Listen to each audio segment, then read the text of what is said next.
할렐루야. 오늘 말씀은 이제 시드기야 왕 당시에 함락 직전 시드기야 왕에게 마지막 정말 최후의 살 수 있는 기회의 메시지가 예레미야로부터 다시 나가게 됩니다. 함락 직전에 있었던 말씀이 오늘 37장, 38장 말씀인데요. 먼저 37장에 요시야의 아들 시드기야가 여호야김의 아들 고니야의 뒤를 이어 왕이 되었으니라고 오늘 본문이 시작합니다. 어제 36장은 요시야 왕 아들 여호야김 제4년에 있었던 말씀이었는데, 그리고 제4년 5년 동안 여호야김 당시입니다.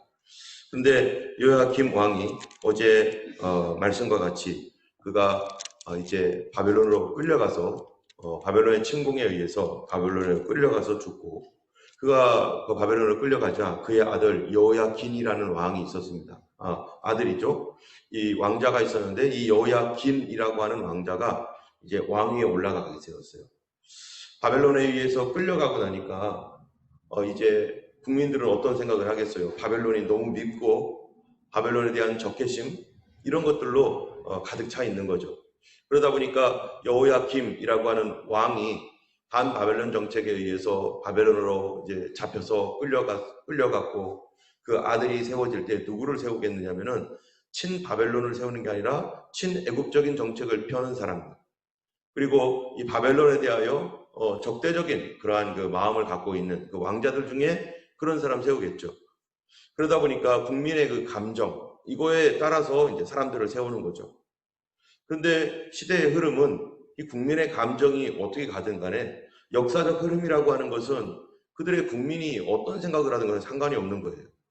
그래서 그때 이 예레미야의 말을 듣고 정말 여호야김이라고 하는 왕이 그렇게 끌려가서 죽는 것, 그거에 대하여 예레미야가 이미 예언을 했고, 당신이 이렇게 하면은 반드시 이렇게 될 것입니다라고 하는 그런 계속적인 예레미야의 예언에도 불구하고 국민들은, 백성들과 고관들은 그런 말을 듣지 않고 계속 평안, 잘 될 거야 라고 하는 거짓 선자들의 말에 계속 현혹되는 거예요. 이렇게 있으면 언젠간 잘 되겠지.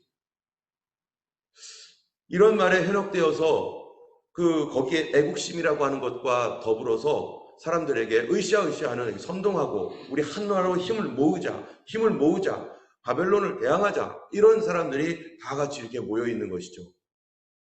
그러니까 이 바벨론이요 또 와가지고 이제는 어떻게 했냐면은 그 아들 여호야김은 이제 끌어갔고, 여호야긴이 아들이, 그 사람이 왕이 되었는데 이 여호야긴도 3개월 만에, 왕이 된 지 3개월 만에 끌어가 버렸어요. 그래가지고 그 사람은 감옥에 가둬놓고, 나중에 이 여호야긴, 고니야라고 하는 여호야긴 왕은 바벨론이 유다를 함락시킨 다음에 나중에 감옥에서 풀어주고, 그리고 대우를 잘해줍니다. 그러나 여호야긴, 그의 아버지는 가서 끌려가서 거기서 죽음을 당하게 되고, 그리고 이제 여호야긴을 끌고 간 바벨론이 어떤 사람을 거기에 세우겠어요? 친 바벨론 할 사람, 자기 말 잘 들을 사람, 이 사람을 세우는데 바로 여호야긴의 삼촌뻘 되는 시드기야를 이제 그 왕의 자리에 오르게 합니다. 이스라엘 백성들은 이 여호야긴이라고 하는 고니야, 끌려간 왕이 진짜 왕이고, 시드기야는 왕이라기보다는 하나의 총독, 이 정도로 생각하고 있겠죠. 여호야긴이 여전히 어디 있어요? 감옥에 gat혀서 여전히 살아있으니까 언젠가 돌아오면 어떻게 되겠어요? 그 사람이 왕이 돼야 될 거 아니겠어요? 시드기야는 이제 왕 자리에서 그 일을 하다가 바벨론이 만약에 여호야긴을 돌려보내면 시드기야는 언제든지 내려올 수 있는 사람이죠. 그리고 고니야라고 하는 여호야긴이 다시 왕이 될 수 있는, 그러니까 시드기야는 여호야긴이라고 하는 고니야, 자기의 조카가 끌려간 그것을 볼 때 어떤 생각을 하냐면은 안 왔으면 좋겠다, 여호야긴이 다시 안 돌아왔으면 좋겠다 했는데, 예레미야가 그 당시에 우리가 이미 봤던 것처럼 뭐라고 예언하냐면은 고니야는 못 돌아온다. 고니아는 여호야킨 왕, 끌려간 왕은 다시 못 돌아온다 라고 하니까 시드기야는 어떻게 했어요? 기분이 좋죠. 자기가 계속할 수 있으니까. 그러니까 예레미야의 말에 어떤 마음을 갖냐면 좀 귀를 기울이게 되죠. 그래서 예레미야가 하는 말에 예레미야가 하는 말이 맞았으면 좋겠다. 그리고 저 사람을 좀 신뢰를 해야겠네 라고 하는. 그런데 다른 선지자 하냐냐 뭐 이런 사람은 이 끌려간 백성들이 2년 내로 돌아올 것이다라고 하는 그런 예언을 막 하고 있었죠. 우리가 이미 다 봤습니다. 2년 내로 돌아올 것이다. 그러니까 그러면서 무슨 액션까지 취했냐면은 나무로 만든 소가 먹는 멍에를 이 예레미야가 가지고 있었는데 이 멍에를 부서뜨리면서 하나님께서 이 멍에를 이렇게 부서뜨린 것 같이 끌려갔던 그 사람들 다시 돌아올 거다. 2년 내로 돌아올 것이다. 라고 이렇게 예언을 했더니 예레미야가 아멘. 하나님께서 그렇게 해주셨으면 나도 참 좋겠습니다. 그러나 그들은 못 돌아옵니다. 백성들은 어떻게 했어요? 딱 좋아하는 사람이 시드기야 하는 사람밖에 없죠. 그래 돌아오지 마. 그런데 백성들은 거기에 끌려갔잖아요. 고니아도 끌려가고 다른 백성들도 다 끌려갔는데 그래 돌아왔으면 좋겠는데 안 돌아온다니까 못 돌아온다니까 백성들의 마음은 싫죠. 그러나 시드기야는 긍정적인 마음을 갖고 있는데 결국 하나님께서 말씀해 주시기를 하나냐가 정말 거짓인지 참인지 보여줄 거다. 하나냐가 올해가 지나가기 전에 죽을 것이다. 라고 예레미야가 예언을 합니다. 그러면은 사람들은 궁금하겠죠. 하나냐가 정말 죽나 안 죽나. 근데 하나냐가 죽어요. 그러면은 사람들이 예레미야 말대로 되고 있네.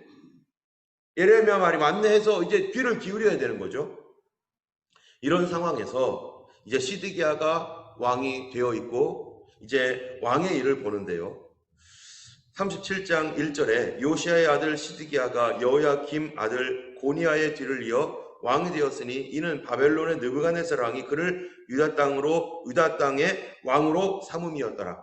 시드기야는 어떻게 해야 되냐면은 이제 친바벨론 정책을 펴면서 바벨론을 잘 섬겨야 되는 것이 시드기야가 해야 할 일이에요. 그렇게 하라고 바벨론이 친일파처럼 심어 놓은 거죠. 그런데 2절에 보면은 그와 그의 신하와 그 땅의 백성이 여호와께서 선지자 예레미야에게 하신 말씀을 듣지 아니하니라 하면서 3절에 보면은 이게 이제 시간이 좀 지납니다. 이 시드기야 왕이 셀렘의 아들 여후갈과 마아세의 아들 제사장 스바냐를 선지자 예레미야에게 보내는데 너는 우리를 위하여 우리 하나님 여호와께 기도하라. 지금 왕으로 세웠는데 3절에서 갑자기 예레미야에게 사람을 보내요. 그럼 이게 곧바로 일어난 일이 아니라 시드기야가 초기에는 어떻게 합니까? 바벨론을 섬겨요. 시드기야가. 그러다가 우리가 바벨론을 섬기는 게 맞겠냐? 우리 큰형님, 저쪽에 애굽의 큰형님이 계시는데 우리 큰형님을 섬겨야지. 큰형님도 힘이 세다. 우리 그렇지 않아도 국민들의 감정이 바벨론에 대해서 매우 안 좋고 바벨론에 대해서 적개심을 품고 있고 그런데 시드기야가 거기에서 친바벨론 정책을 펴니까 백성들은 어떻게 해서요? 여론이 이 시드기야에게 별로 좋지 않고 시드기야는 상황을 보면서 이걸 어떻게 해야 되나 왕이지만은 자기가 이 상황에서 어떻게 할까 하면서 친애굽 정책으로 조금씩 움직여가니까 거기에 있는 고관들이나 이런 사람들 중에 자제들이나 뭐 이런 사람들이 끌려갔잖아요. 이미 이 다니엘 같은 사람들은 유다의 귀족인데 귀족들 자녀들이 끌려갔고 그러니까 이 바벨론에 대하여 별로 좋지 않은 그런 상황에서 조금씩 애굽으로 가게 되니까 이 바벨론의 느부갓네살 왕이 가만히 보다가 이거 안 되겠다 이거 해가지고 다시 군대를 모집해가지고 아람과 모압과 암몬, 갈대아 이런 그 여러 연합군들을 모아다가 이제 연합군으로 이제 진격을 해 들어오는 거예요. 그러니까 이 연합군으로 진격해 들어오니까 엊그제 봤던 말씀대로 이스라엘 예레미야에게 와가지고 우리 어떻게 하면 좋겠느냐? 어떻게 해야 되느냐라고 이렇게 물었을 때 여러분 34장에 보면은 이 34장 8절에 이렇게 해요. 34장 1절에 보면은 바벨론의 느부갓네살 왕과 그 모든 군대와 그의 통치하에 있는 땅의 모든 나라와 모든 백성이 예루살렘과 그 모든 성읍을 칠 때 이렇게 다 이제 연합군이 되어가지고 이게 예레미야서가 시간 순서가 아니라 요 끝에가 이리 갔다 저리 갔다 막 34장은 그 뒤에 얘기를 하고 뭐 그 앞에 얘기는 또 막 순서별로 이렇게 오는 게 아니라 이게 왔다 갔다 하고 있습니다. 자, 34장에 보니까 모든 성읍을 칠 때에 그때 여호와께로부터 예레미야에게 말씀이 이르렀습니다. 그래서 그 말을 이제 이 2절에 34장 1절 2절에 있는 얘기가 37장 3절에 있는 그때의 상황이에요. 너희는 우리를 위하여 여호와께 기도하라 라고 하는 요 상황. 그때 뭐라고 했냐면은 예레미야가요.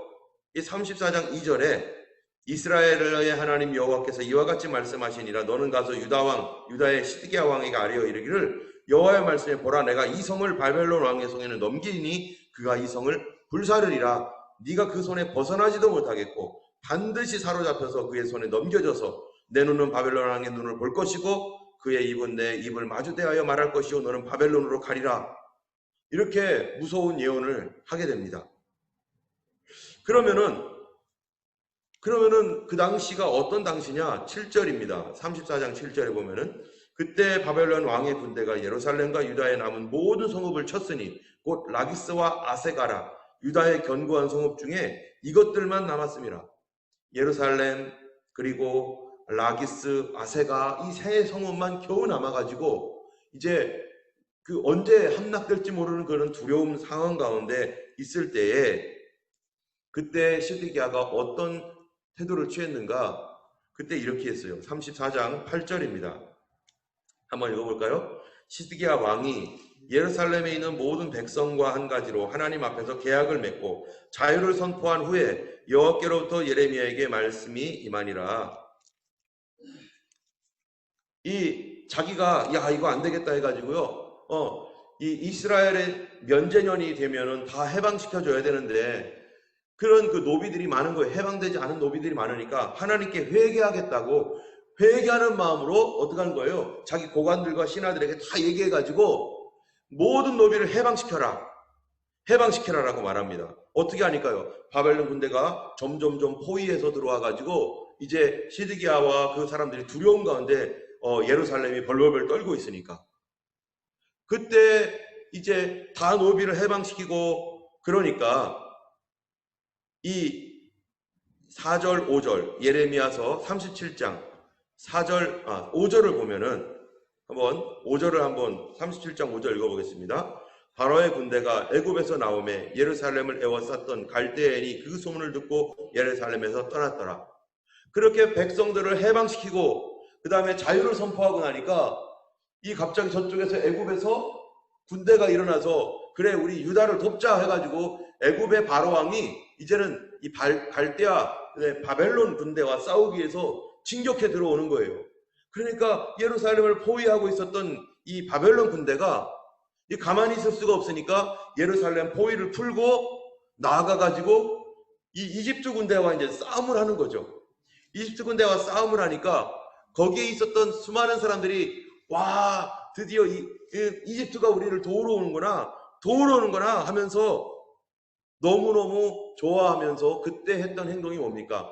처음에는 뭐 했어요? 처음에는 노예들을 다 풀어줬다가 이제 다시 노예들을 다시 잡아다가 옛날에 있었던 노예 다 잡아와가지고 그 자기의 이 회개하겠다고 하면서 했던 그 모든 거를 내가 왜 그랬을까 하면서 회개가 아니라 이게 원래대로 그들의 마음은 회개하려고 하는 마음이 아니어서 어떻게든지 뭔가를 모면해 보려고 했던 것이 근본적으로 회개하는 게 아니라 상황에 따라서 이리 갔다 저리 갔다 바꾸는 기회적인 그런 사람이었던 것이죠.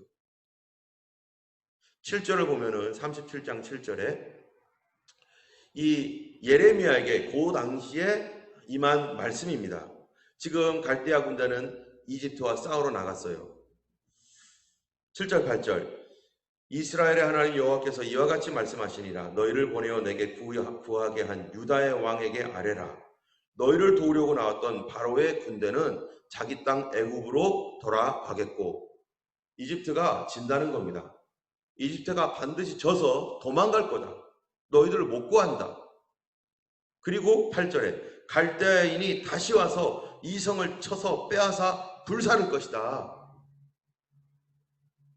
너희는 스스로 속여 말하기를 9절에 갈대아인이 반드시 우리를 떠나리라 하지 말라. 그들이 떠나지 아니하리라. 왜 도대체 갈대아인의 손에서 하나님은 구원하지 않는가? 하나님께서 요구하시는 것은 그들을 멸망시키고 없애고, 그게 하나님이 원하는 게 아니에요. 그들이 다만 무엇하기를 원하는 거예요? 다만 정말 회개하기를 원하는 거예요. 기회에 따라서 조금 괜찮아지면은 아우 됐다 해가지고 옛 생활로 돌아가고, 또 무서워지면은 안 되지 하고서 또 기도하러 좀 몇 번 나왔다가 또 괜찮아지면 이 기도는 무슨 기도 하고서 또 다시 옛 생활로 돌아가고, 이런 일들을 반복하고 있는 거죠. 유다라는 나라가. 우리도 어떻습니까? 우리도 좀 어려워지면은 이제 기도해야겠다 해가지고 막 기도하겠다고 막 나와서 막 기도하다가 어느 날 이제는 하나님 잘 믿어야지 막 이렇게 하고 내 주님 잘 믿을게요. 이러다가 어느 날 갑자기 이제 자기가 형편이 풀리면 어떻게 해요? 에이 괜찮아, 이젠 됐어.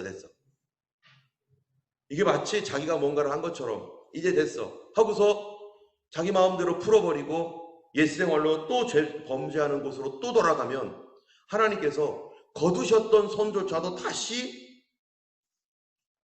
내리누린다는 거죠.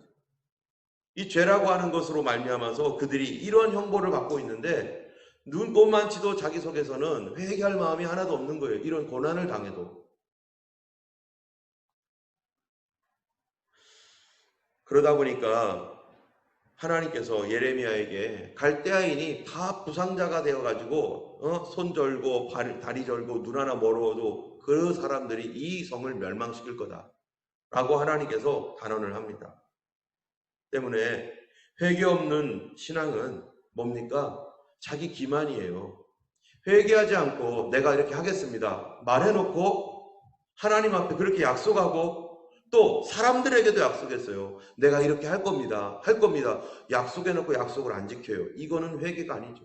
분명히 점점 더 어려워지고 점점 더 큰일이 생기면 그때 돼서는 아이고 안 되겠다고 다시 돌아오려고 하지만, 그때 돌아올 때 누가 진정성을 받아주겠어요? 그래도 하나님은 그때에도 기다리셔요. 그래 빨리 회개하면 끝나기 전에 회개만 하면 내가 다시 회복시켜줄 거야. 그런데 회개하지 않습니다. 언제까지요? 시드기야 왕이 나중에 보면은 끝까지 회개하지 않아요. 어떻게 시드기야 왕이 회개하지 않는가? 분명히 하나님께서는 시드기야 왕에게 뭐라고 했냐면은 너가 갈대아인의 손에 넘겨질 것이다. 이제는 잡혀가는 것은 명백한 사실이 되었는데, 그러나 너의 생명은 보존하고 이 예루살렘 성은 불타서 없어지는 것은 면해야 되니까 너가 항복하면 갈대아인들이 갈대아인들이 너의 생명을 보존하고 이 성은 파괴되지 않을 것이다. 이런 이 메시지를 전해줍니다. 그런데도 끝까지 이 시드기야는 계속 기회만 보다가 결국 자기 두 눈이 다 뽑히고 자기 눈앞에서 자기 아들들이 죽고 자기는 눈이 뽑혀서 그렇게 비참하게 되는 그런 엄청난 고난을 당해요. 그 날이 오기 전에 하나님께서 시드기야 왕에게 계속해서 경고합니다. 회개하고 돌아오라고. 그런데 그것에 대하여 증거까지 줘요. 하나님 말씀이 진짜다. 이 증거를 줘요. 그 증거가 뭐냐면은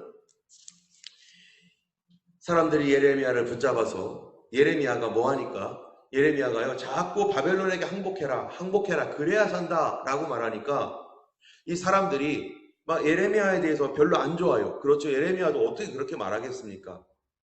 친일파와 같이 일본하고 잘 지내자 이러면요 국민들은 막 뭐라고 할 거예요. 그걸 이용하는 정치인들이 있잖아요. 지금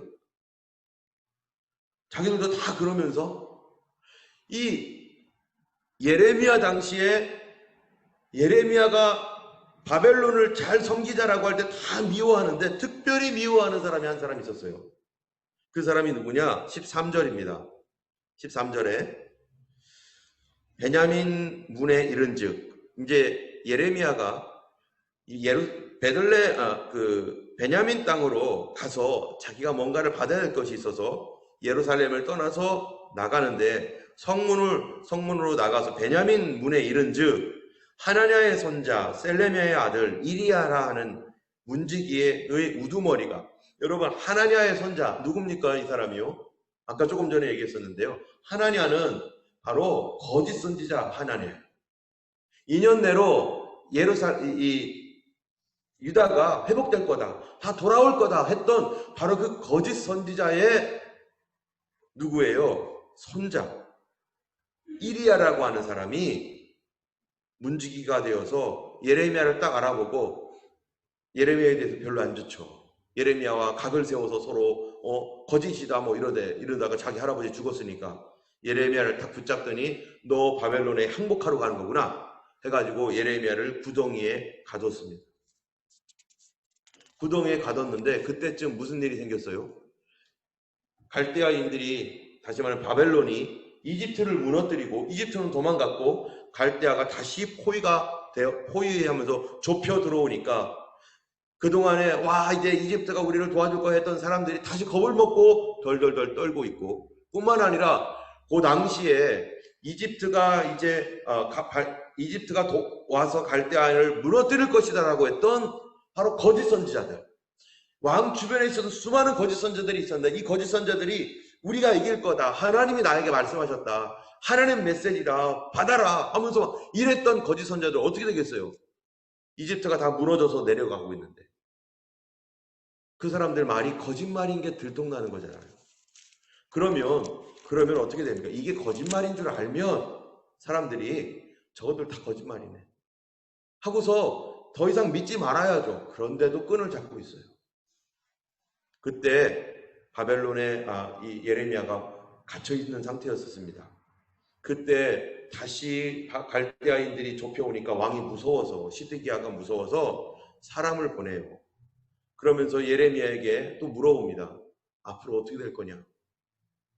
그러니까 19절, 37장 19절에 이렇게 물어봐요.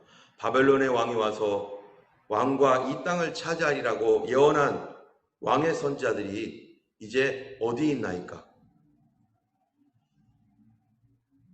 이 바벨론의 왕이 와서 왕과 이 땅을 차지하리라고 예언한 왕의 선지자들, 이 땅이 어디 있나이까?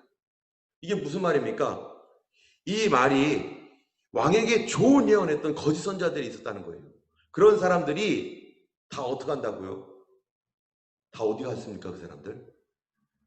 그 사람들 왕한테 좋은 얘기만 해주고 왕의 비유만 맞춰줬던 그 예언했던 사람들 지금 다 어디 있습니까? 왕이여 20절에 청하건대 나에게 들으십시오. 제발 좀 내 말 좀 들어주세요 하면서 왕이시여 38장으로 이렇게 넘어가는 거예요. 그래서 왕이여, 왕에게 살 수 있는 기회를 주는 거예요. 자꾸 말을 해서 기회를 줍니다. 내 말을 좀 들으라고, 다시 이렇게 돌아오라고. 그래서 왕이 또 귀를 기울여요. 무슨 말을 하려나? 하나님께서 너에게 뭐라고 말하느냐? 그러니까 예레미야가 38장에서 17절에 이렇게 말합니다. 38장 17절에 예레미야가 시드기에게 이르되 만군의 하나님이신 이스라엘의 하나님 여호와께서 이와 같이 말씀하시되 네가 만일 바벨론의 왕의 고관들에게 항복하면 내 생명이 살겠고 이 성이 불사름을 당하지 아니하겠고 너와 내 가족이 살려니와 네가 만일 나가서 바벨론 왕의 고관들에게 항복하지 아니하면 이 성이 갈대아인의 손에 넘어가리니 그들이 이 성을 불사를 것이며 너는 그들의 손에서 벗어나지 못하리라 하셨나이다. 시드기야 왕이요 두려웠습니다. 내가 바벨론에게 잡히면 어떤 수모와 창피를 당할까? 내가 그렇게 무섭다. 아닙니다. 그렇게 되지 않을 겁니다. 왕이시여 항복하시고 백성들을 위하여 왕이 무릎을 꿇고 항복하세요. 그럼 백성들도 살 겁니다. 이 한 사람 리더가 어떻게 하느냐에 따라서 나머지 백성들이 죽느냐 사느냐의 아주 절대절명의 위기에서 이 리더 한 사람은 예레미야가 지금까지 했던 말이 다 맞았어요. 예레미야는 줄곧 계속 똑같은 말만 했어요. 바벨론은 이길 거다. 바벨론이 이길 거다. 제발 항복하라. 근데 거짓 선지자들은 왔다 갔다 하고 뭐라고 하는 겁니까? 결국에는 다 사라졌어요. 왕 주변에서 거짓말했던 사람들 다 사라졌어요. 그러면 좀 깨닫고 하나님 말씀 앞에 엎드려야 되는데 그래도 내 속에 뭐가 있어요? 내 고집이 남아있는 거예요. 이 고집이 다 꺾일 때까지 하나님은 그냥 두지 않습니다. 왜요? 이스라엘, 유다를 사랑하니까. 그들을 끝까지 하나님께서 다시 회복시켜서라도 돌아오게 해야 되는데 그들이 껍데기처럼 껍질처럼 드득드득 붙어있는 자기 고집, 절대로 고집 꺾지 않는 이 아집, 이거를 꺾어버리기 위해서는 하나님께서 어쩔 수 없이 불로 태워버려야 되는 거예요. 그 껍질을. 그냥 자동적으로 벗겨지기를, 물에 불려서 그냥 벗겨지기를 원했지만 그들은 그 예레미야의 말을 듣고 그 경고의 말을 들어도 절대로 꺾지 않으니까 이제는 불로 살르는 수밖에 없는 거예요. 지금까지 경고로 끝났던 것들이 이제는 실현하여서 그들에게 옵니다. 이 예레미야 37장 38장에서 이 시드기야 왕의 태도가 뭡니까? 자기는 믿음이 없으면서 남에게 기도 부탁을 해요. 그러면서 자신은 아무것도 하지 않고 거꾸로 행동합니다. 여러분, 우리가 이제 다니엘 기도회가 21일 동안 다음 주부터 있는데 우리가 기도를 할 때 어떻게 해야 됩니까? 이사야에서 보면 나의 기뻐하는 금식은 흉악의 결박을 풀어주며 압제당하는 자를 자유케 하며 멍에를 꺾는 것이 아니겠느냐. 그리하면 내 빛이 아침의 빛과 같이 정오의 빛과 같이 여호와의 영광이 내 뒤에 호위할 것이고 내가 부르짖을 때는 내가 여기 있노라 하리라. 이렇게 하나님께서 말씀하시는데 그 금식이라는 게 뭡니까? 너희들 밥만 안 먹으면 금식이냐? 밥 먹지 않고 얼굴에 흉한 빛을 띠고 있으면 그게 금식이냐? 내가 기뻐하는 금식은 다른 사람들에게 메어놓은 흉악의 결박, 다른 사람들을 노예로 만들었거나 하나님 말씀 앞에 순종하지 않고 고리대금을 취해가지고 사람들을 속이고 빼앗았던, 그리하여 사람들을 누르고 있었던 그 흉악의 결박을 왜 안 풀어주냐? 금식한다면서 왜 그거를 안 풀어주고 너희들의 악한 행동을 왜 회개하지 않느냐? 압제당하는 자의 멍에를 끊어버리고 왜 이런 거를 하지 않고 너의 골육을 피하여 숨지 아니하는 것이 아니겠느냐? 우리 골육 형제 친척들이 어려움을 당하고 있는데 자기는 금식한다고 하면서 회개한다고 하면서 그들이 당하고 있는 어려움과 고난과 괴로움을 외면하고 자기 혼자서 종교적인 행위, 그냥 하나님 바라보고 있는 거예요. 옆에서는 굶어 죽건 말건 내가 도울 수 있는데 아무것도 하지 않고 주님 회개합니다 말만. 이게 무슨 금식이냐? 우리가 하나님 앞에 기도할 때 이 시디기야도 그랬어요. 자기는 기도 부탁시켜요. 야, 기도해줘, 기도해줘. 그러면 자기는 뭐 해야 돼요? 기도에 합당한 자기의 삶을 살아야 되고 회개에 합당한 열매를 맺어가며 하나님 앞에 나가야 되는데 그런 태도는 하나도 없고 기회주의자처럼 조금 기도하다가 다니엘 기도일지 뭐 어쩔지 몰라도 기도하다가 조금 괜찮아지면 자기에게 했던 그 기도 다 끊어버리고 원래대로 다 자기 욕심 취할 거 다 취하면서 옛날처럼 또 돌아가고, 그러면 하나님도 속지 않아요. 하나님이 그냥 넘어가려고 해도 넘어갈 수가 없어요. 우리가 이번 21일 동안 다니엘 기도할 때 교회 기도 제목도 이미 그룹장님들에게 여러분들에게 드리라고 이렇게 제가 말씀드렸습니다. 아마 이제 다 돌아가겠죠. 그리고 여러분 각 그룹 안에서도 기도 제목 각 그룹별로 그룹장님들이 받아서 이렇게 올릴 거예요. 여러분들이 나는 무슨 기도 제목 있다 21일 동안 이렇게 여러분 올려주세요. 그룹장님들 조셔서. 그러면 그룹장님 자기 그룹방에다 올려놓겠죠. 그러고 나서 우리 뭐 해야 됩니까? 이제 누군가가 나를 위해서 기도해 주겠지 하면서 자신은 기도에 합당한 삶을 전혀 살지 않는다면, 내가 잘못했던 것들에 대해서 돌아오지 않고 돌이키지 않으면 그 21일 동안 기도한 게 무슨 소용이 있어요? 흉악의 결박을 풀어주고 압제당하는 자를 자유케 하고 내 곤욕을 피하여 숨지 아니해야 되는데 내 곤욕을 계속 눈물 나게 하고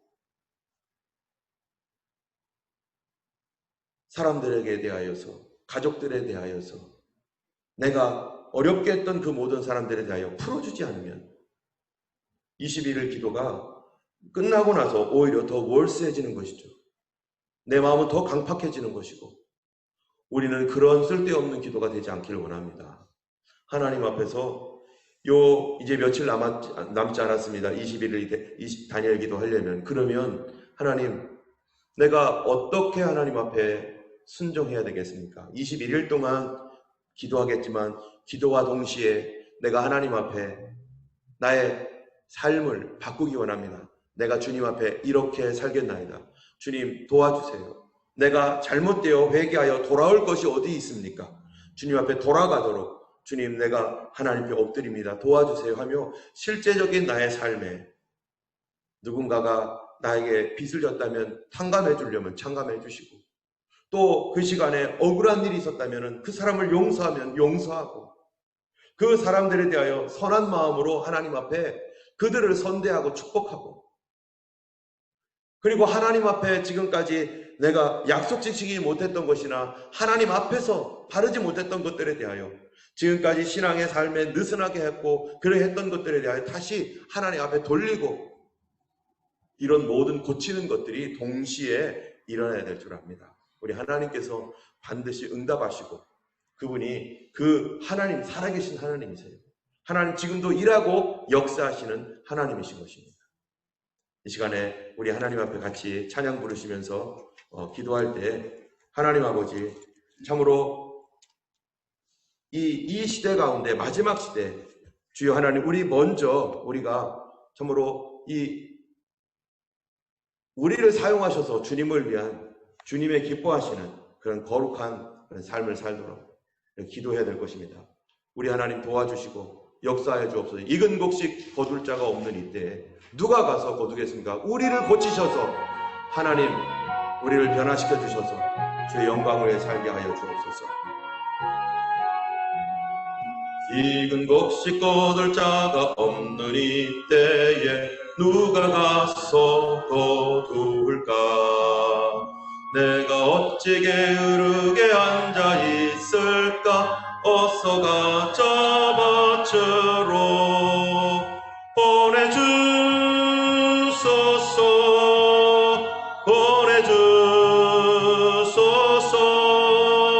제단 숯불 내 입술에 대니 어찌 주저할까? 주여 나를 보내주소서. 주가 두루 다니시며 일꾼 부르나 따르는 자 적도다. 보라, 주의 사랑하는 익은 곡식을 어서 거두러 가자. 보내주소서.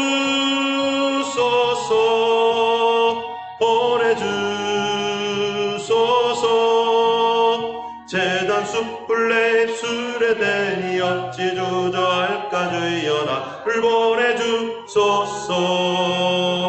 주가 나를 부르시니 언제 어디나 기뻐 가서 일하리. 주가 명령 내리실 때 능력 받아서 기뻐 거두리로다. 보내주소서.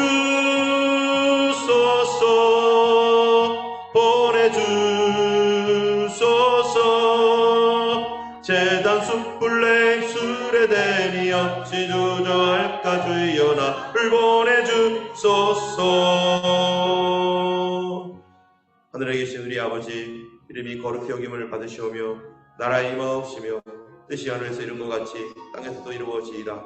오늘날 우리에게 일용할 양식을 주옵시고 우리가 우리에게 죄 지은 자를 사하여 준 것 같이 우리의 죄를 사하여 주옵시고 우리를 시험에 들게 하지 마옵시고 다만 악에서 구하옵소서. 내게 나라와 권세와 영광이 아버지께 영원히 있사옵나이다. 아멘. 우리 하나님, 우리와 함께 동행하시고 오늘도 계속해서 우리에게 기회를 주시고 또 주시는 하나님이십니다. 우리 주님께서 주시는 이 기회에 때에 놓치지 않고 주와 동행하시고 주의 말씀이 성취되어지도록 함께 기도하기 원합니다. 우리가 함께 기도하겠습니다.